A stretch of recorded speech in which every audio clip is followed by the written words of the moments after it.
Vous regardez Média TV Afrique, soyez les bienvenus dans ce Talk Afrique. Au Sénégal, beaucoup de bâtiments à Dakar sont vétustes. La plupart datent des premières heures de l'indépendance et subissent l'usure du temps. Ces maisons aux murs lézardés présentent un danger permanent dans les quartiers. On note parfois des pertes humaines lors de leur effondrement. À la Médina, par exemple, un quartier populaire de la capitale sénégalaise, beaucoup d'immeubles menacent ruines et les familles victimes ne savent parfois à quel sens se vouer. Les autorités sénégalaises, de leur côté, auraient trouvé des alternatives pour résoudre ce problème, des alternatives que nous allons découvrir dans cette émission. Mais posons-nous quand même le débat. Pourquoi la ville de Dakar compte encore des bâtiments délabrés après plusieurs décennies? Comment les autorités municipales et étatiques s'organisent-elles afin de rassurer les populations qui vivent dans l'insécurité en attendant des solutions durables? Quel est donc l'avis des experts en bâtiment sur la question? Restez avec nous pour en savoir un peu plus. Deux invités avec nous sur ce plateau. Abdoulaye Noba, directeur de la protection civile, l'entité étatique de référence pour la gestion des risques de catastrophes au Sénégal. Merci d'avoir accepté notre invitation. Je vous remercie, madame. Juste en face de vous, Abdou Bekrine Gueye, vous êtes architecte urbaniste. Bienvenue à vous. Merci, madame, pour l'invitation. Alors, la direction de la protection civile a fait état de 976 bâtiments menaçant ruine en 2018 et 197 en 2019. Qu'est-ce qui explique cet écart constaté en une année entre 2018 et 2019, Monsieur Noba? La réponse est très simple puisque c'est un processus de décroissance.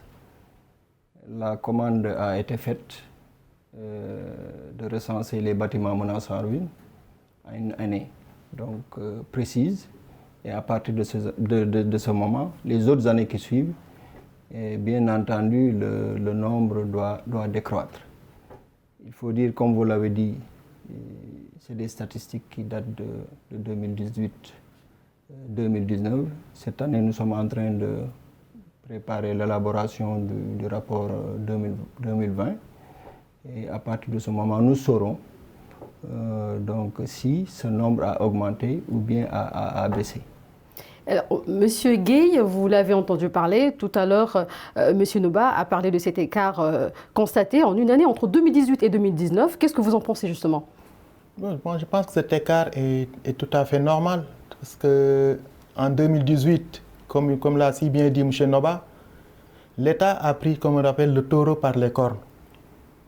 Sentant que, ayant eu l'écho, c'est des situations de fait, d'effondrement répété de bâtiments, l'État a pris son courage à deux mains en allant à la source du problème, c'est-à-dire recenser sur le territoire de la commune de Dakar tous les bâtiments, comme les bâtiments menaçant en ruine.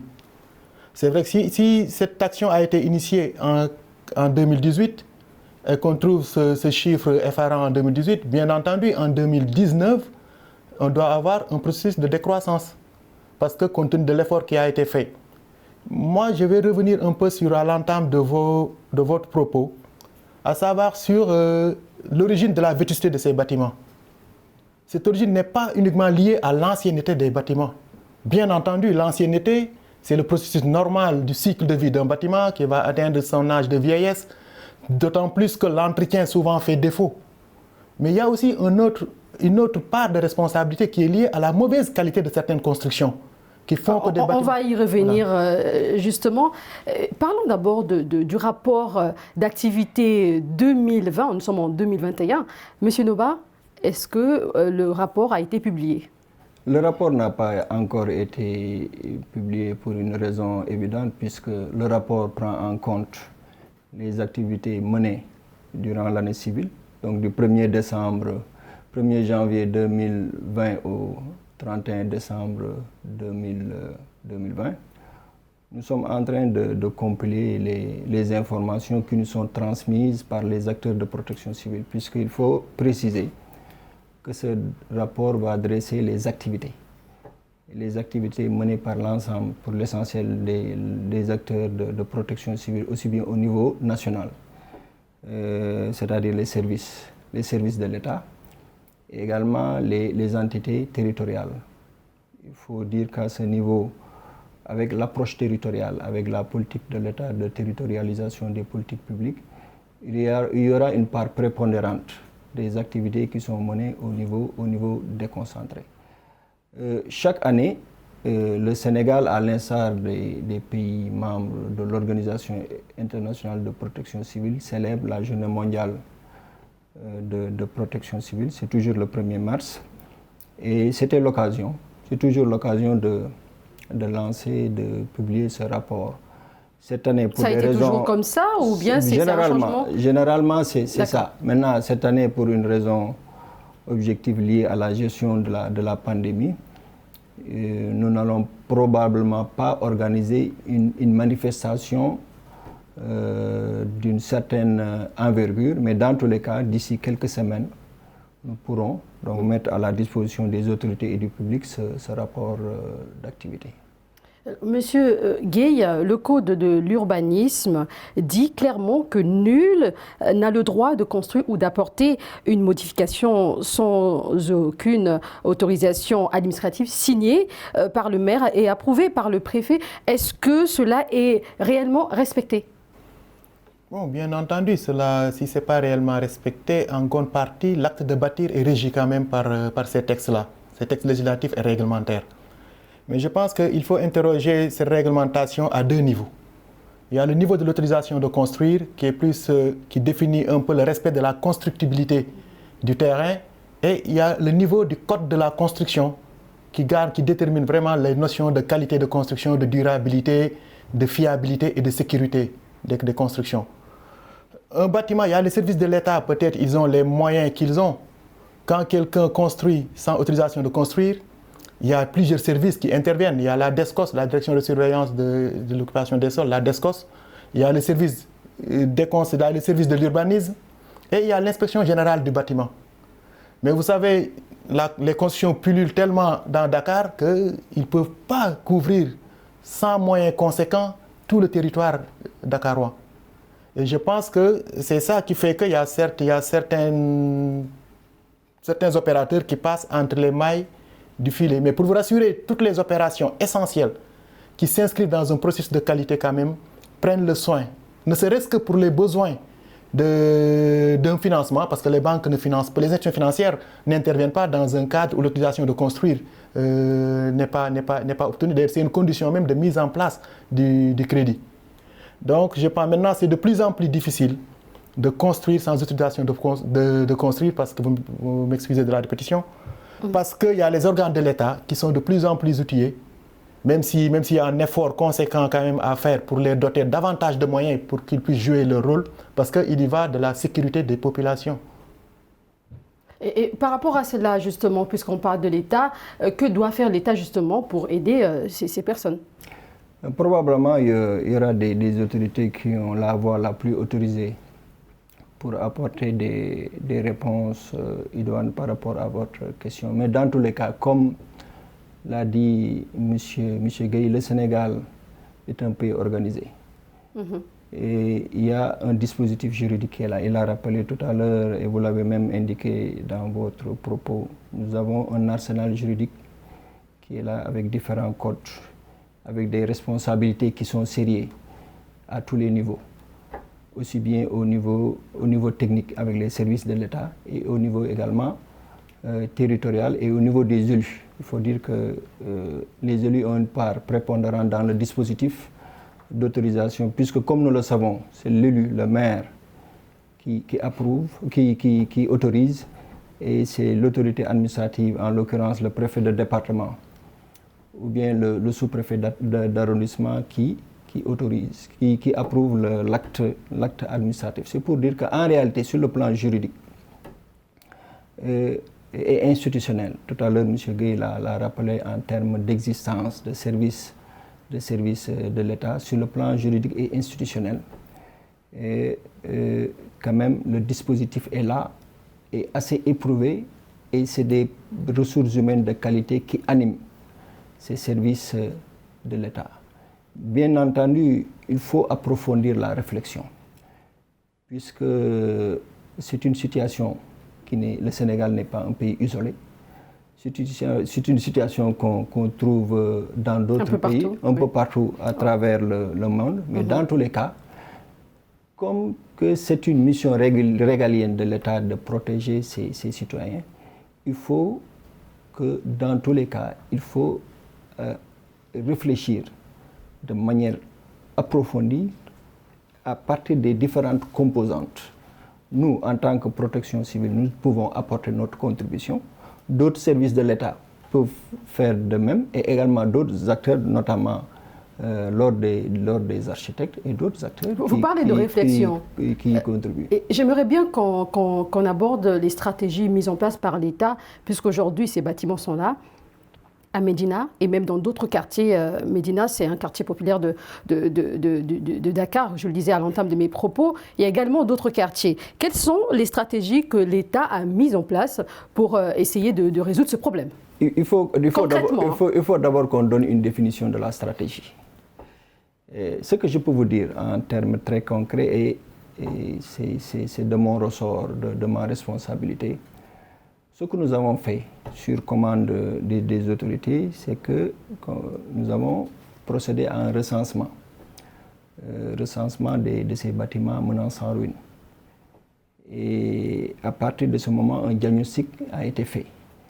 Et plus loin, mieux, le chef de l'État a demandé tout dernièrement, lors du dernier Conseil des ministres, de procéder à l'audit général des bâtiments et également des normes de construction et également des matériaux. Parce que il faut toucher du doigt. M. Gueye, qui est un homme de l'art, pourra peut-être nous éclairer notre lanterne, puisque le problème est tellement profond, qu'il y a tellement de choses à faire et à dire, et que le temps qui est imparti à cette rencontre, à cette séance, ne mais pourra au moins pas 2 ou 3 stratégies. Résolver. En termes de stratégie, en fait, d'abord, c'est de recenser les bâtiments, de procéder à leur audit, et en fonction de l'audit, des réponses pourront être apportées. C'est pour ça que je ne veux pas tellement utiliser le terme de démolition, parce que souvent, dans le langage courant, on parle de démolition. Je pense que là, il faut laisser la latitude aux experts de faire des propositions donc, idoines. Maintenant, il faudra, par rapport au dispositif juridique, procéder à une refonte. Le dispositif juridique, comme je l'ai dit tout à l'heure, date de quelques années. Dans tous les cas, ce dispositif est dynamique. Il faut l'adapter aux réalités du terrain. Mais il faudra qu'à un moment, et c'est parti quand même pour l'être, que tous les acteurs, c'est ça que demande l'autorité, que tous les acteurs s'asseyent, chacun va apporter sa contribution. Et à partir de ce moment, il faut que quelqu'un coordonne. Et la coordination sera assurée par le ministère en charge de l'urbanisme et le ministère de l'Intérieur. Ces maisons délabrées, c'est vraiment une menace pour tous. Monsieur Gueye, on a assisté à l'effondrement, je crois que c'était le 5 janvier 2021, c'était dans la région de Thiès, un effondrement d'un appartement R+3. Une nouvelle maison, on dira. Mais que pensez-vous justement de telles situations?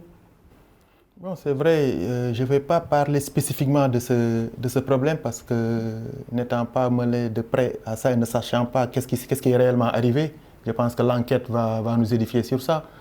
Mais d'une manière générale, je pense que dans un processus de construction... C'est pour montrer un peu l'ampleur. Voilà, ça c'est l'ampleur. C'est vrai que c'est dramatique. C'est dramatique parce qu'un bâtiment est fait pour sécuriser ses occupants, mais pas pour les mettre en péril. Aussi bien au stade de sa mise en œuvre et au stade de son exploitation. Mais là, ça pose le problème un peu du processus de qualité. Parce qu'un ouvrage doit s'inscrire dans un processus de qualité. C'est quoi ce processus de qualité? C'est-à-dire, d'abord, il faut que tous les acteurs susceptibles d'intervenir et de garantir la fiabilité de l'ouvrage soient contractés et interviennent efficacement dans le processus. déjà de la conception. Ces acteurs, c'est quoi? Il y a ce qu'on appelle la maîtrise d'ouvrage qui doit être bien organisée pour exprimer ses besoins clairement. Il y a la maîtrise d'œuvre et il y a le contrôle. Ça, c'est les acteurs qui interviennent dans le processus de construction. La maîtrise d'œuvre, je vais m'appesantir sur ça, parce que la maîtrise d'œuvre, c'est quoi? Ce sont les architectes, ce sont les ingénieurs, ce qu'on appelle les bureaux d'études techniques. Ce sont eux qui sont censés, s'ils sont sollicités, faire une conception fiable et pertinente par rapport au programme qui leur est soumis. Une fois cette conception faite, le dossier est soumis à un bureau de contrôle qui est le seul habilité à se prononcer sur le respect des normes, aussi bien en phase conception qu'en phase travaux. Okay. C'est ça le processus de qualité. Un bâtiment qui suit ce processus de qualité vraiment ne court aucun risque quant à sa fiabilité et quant à sa solidité. Maintenant, c'est vrai que M. Noba l'avait un peu effleuré à l'entame de ses propos. Il y a le problème de la qualité des matériaux. Mais ça aussi, un bâtiment un maître d'ouvrage qui a mis en place un processus de qualité ne sera jamais exposé à la problématique de la qualité des matériaux. Il faut dire qu'aussi tout le monde n'a pas assez de moyens financiers pour faire appel aux ingénieurs ou aux techniciens. Vous savez, madame, la qualité, ce n'est pas uniquement une question de moyens, c'est une question de bon vouloir. Je vous donne un exemple. L'ensemble des études techniques, y compris géotechniques, sur un investissement, ne représente à peine 10%. Vous voyez 10% sur la vie d'un bâtiment, 10% sur les risques qu'on évite à un maître d'ouvrage de courir. Un bâtiment qui s'effondre, c'est dramatique. Les conséquences sont... Par exemple, le maître d'ouvrage qui est un investisseur peut voir toute son activité s'arrêter. Sans compter la réputation, l'image qu'il y a derrière. En fait, c'est une fausse idée de dire que la maîtrise d'œuvre coûte cher.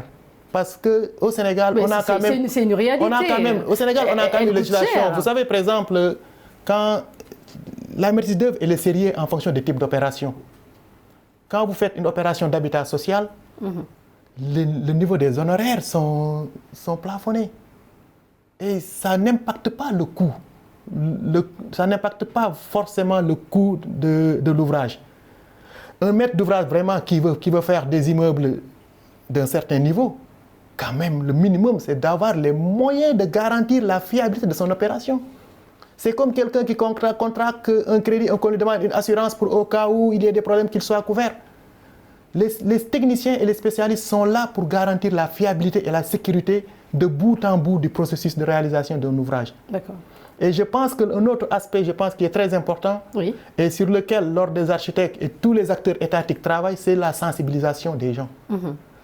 Je disais tout à l'heure, avant d'entrer dans l'émission, que dans notre travail, on passe pratiquement une bonne partie de notre temps à sensibiliser les gens.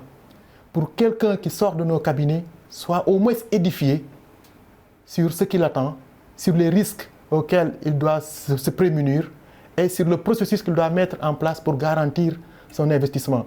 Vous savez, contrairement aux idées reçues, moi j'ai l'habitude de dire que celui qui a très peu de moyens a plus besoin de l'expertise que celui qui a des moyens conséquents. En quoi faisons? Parce que celui qui a des moyens conséquents peut se permettre de se tromper. Celui qui a très peu de moyens, le fonctionnaire qui fait un emprunt sur la base de son salaire, mais il n'a pas le droit, il n'a pas le privilège de se tromper. Un 500 000 francs peut impacter sa capacité d'endettement. On va parler également excusez-moi de vous couper, on va parler également de patrimoine. Hein. On va parler du cas du marché Sandaga. Certains architectes avaient appelé les autorités sénégalaises à protéger et sauvegarder l'architecture. En effet, le bâtiment est classé à la liste du patrimoine national. Monsieur Noba, aujourd'hui, avez-vous pareille situation avec des bâtiments qui représentent aussi un patrimoine? En fait, la réponse est simple, puisqu'il y a un dispositif juridique qui est là. Et pour ce qui concerne le patrimoine classé historique, il y a un dispositif juridique qui règle ce genre de situation, ce genre de bâtiment, et même par rapport au rattachement institutionnel, Nous pouvons dire qu'il y a un département ministériel, en l'occurrence le ministère en charge de la culture, qui, en quelque sorte, en rapport avec les autres départements ministériels concernés, notamment le ministère en charge de l'urbanisme, qui s'occupe un peu de cette question, pour se dire que dans tous les cas, tous les projets, et particulièrement les projets de l'État, aussi bien de l'État que des collectivités, des collectivités locales, sont exécutés en respect des procédures administratives, techniques et juridiques. D'accord. Tout à l'heure, Monsieur Gueye, vous parliez de la responsabilité même des propriétaires, de ces personnes qui décident justement de reconstruire leur bâtiment délabré. Ça vous est déjà arrivé justement, on vous a sollicité. Est-ce que ça c'est arrivé qu'un propriétaire vous dise qu'il n'a pas assez de moyens? En ce moment-là, vous, qu'est-ce que vous faites? Vous savez, comme le disait tantôt M. Noba, on a tout l'arsenal réglementaire et législatif disponible dans notre pays. Il y a la notion d'assistance architecturale qui est instaurée. C'est comme le justiciable qui est confronté à la justice s'il n'a pas les moyens. Il y a l'assistance juridique. Il y a l'assistance architecturale auquel tout citoyen a droit. Seulement le problème c'est que, là je vais parler un peu pour ma profession, il y a une subvention de l'État qui est censée permettre à l'ordre des architectes d'exercer cette possibilité d'assistance architecturale auprès des personnes démunies. Oui. Mais cette subvention n'a jamais été versée. Et pourquoi? Et on se bat pour que ça soit versé. Maintenant, je pense que lors de ça c'est plus le Conseil de l'ordre qui pourra répondre. Moi, je ne suis plus du Conseil, je suis membre de l'ordre, mais pas plus du Conseil. Et on a toujours crié sur tous les toits. Et nous-mêmes, sans cette subvention, chaque architecte fait de l'assistance architecturale. Moi, il m'est arrivé, je devais donner une anecdote, quelqu'un qui a de maigres ressources, qui veut une petite maison de qualité, il tape à la porte de mon bureau, il rentre et je le reçois, il m'expose son problème. Ma conscience ne m'a pas permis de le laisser partir sans lui faire son projet. Oui. Et ça arrive à maintes reprises à nos confrères. Maintenant, c'est vrai qu'on ne peut pas vouloir faire un immeuble de 2 étages et dire qu'on n'a pas les moyens de payer la maîtrise d'œuvre. C'est différent. Et aussi, tout à l'heure, je parlais de l'habitat social. Dans un programme d'habitat social, ne serait-ce que le mode de financement impose la mise en place d'un processus de qualité. C'est-à-dire contracter avec un architecte, prendre un BET en lot technique et en structure, ne serait-ce que pour la garantie décennale, et s'attacher les services d'un bureau de contrôle. Il y a un autre aspect aussi qui échappe à beaucoup de propriétaires. Vous savez pourquoi? Quand on vous délivre l'autorisation administrative de construire, il y a un article que personne ne lit, c'est l'article 5. Qui dit qui stipule en quelque sorte que tout propriétaire qui réalise un ouvrage dépassant plusieurs niveaux, oui, doit, pour garantir la solidité et la sécurité de son ouvrage, doit s'attacher les services de bureau d'études et de contrôle compétents. Donc il y a cette obligation légale, mais quand on obtient l'autorisation de construire, on est tout heureux et qu'on ne regarde pas quelles sont nos obligations. Alors que c'est écrit noir sur blanc. Moi, il m'arrive des gens qui disent non, nous voulons uniquement le dossier d'autorisation de construire. Il m'arrive de passer sur des chantiers, je reconnais mon écriture architecturale, et je vois le gars, il a construit avec le dossier d'autorisation de construire qui est un avant-projet sommaire. Il se débrouille avec son maçon, il n'y a pas d'ingénieur, il n'y a pas d'architecte. Et ça, comment voulez-vous que la qualité soit garantie? Et moi, je pense que le problème des moyens, c'est un faux prétexte parce que la sécurité n'a pas de prix. Si on perd un membre de sa famille en voulant économiser les honoraires d'un architecte ou d'un ingénieur, à ses funérailles, on va dépenser plus et on aura le chagrin toute sa vie. Et justement, il y a une question très importante des collectivités locales qui ont la possibilité ou ce pouvoir de passer à la démolition, de procéder à la démolition d'un bâtiment délabré. Comment ça se passe? Je vais m'adresser à vous, Monsieur Noba. Comment ça se passe justement cette procédure, sachant qu'on est presque à la fin de cette émission? Oui, c'est vrai que c'est une question lancinante qui est liée à la prise en charge des bâtiments menaçants en ruine, parce qu'en réalité, ce qui se passe si la situation est constatée sur la base d'un acte. Et généralement, nous, ce que nous faisons, c'est qu'il y a les différentes commissions, comme j'ai indiqué tout à l'heure, qui existent, qui effectuent des missions de terrain, notamment la commission interministérielle de protection civile, c'est la commission supérieure, pour certaines catégories de bâtiments. Et au niveau déconcentré, la commission régionale et la commission auxiliaire de protection civile au niveau départemental. Sur la base, c'est un exemple que je donne comme ça, sur la base des recommandations formulées par la commission, et le rapport, le procès-verbal qui est dressé est adressé aux autorités compétentes, notamment l'autorité administrative déconcentrée qui saisit le maire qui va prendre un acte, un arrêté de péril.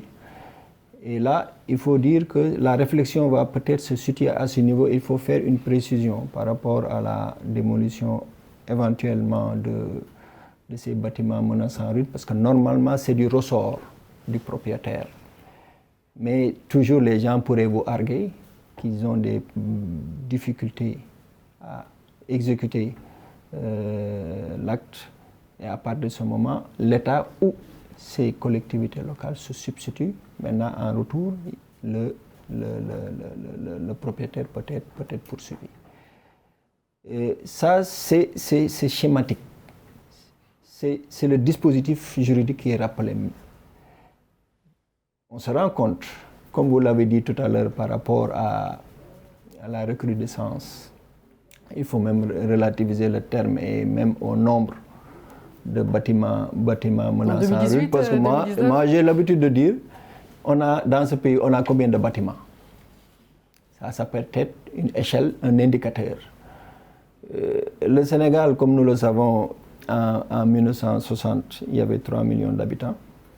Ces 3 millions d'habitants, maintenant, aujourd'hui, sont concentrés peut-être dans la capitale, sinon un peu plus. C'est dire donc que c'est normal qu'il y ait plus d'habitats, plus d'habitations, plus d'établissements recevant du public et normalement plus de bâtiments entre guillemets qui menacent ruine. Et ça, on veut renverser la tendance, quel que soit le nombre. Bien que nous sachions qu'il n'y a pas zéro risque, il faudra actionner plusieurs leviers. Il y a le levier du dispositif juridique. Tout à l'heure, M. Gueye a touché du doigt un élément important qui est lié à la sensibilisation et également au financement. Parce que le risque au sens générique a un coût.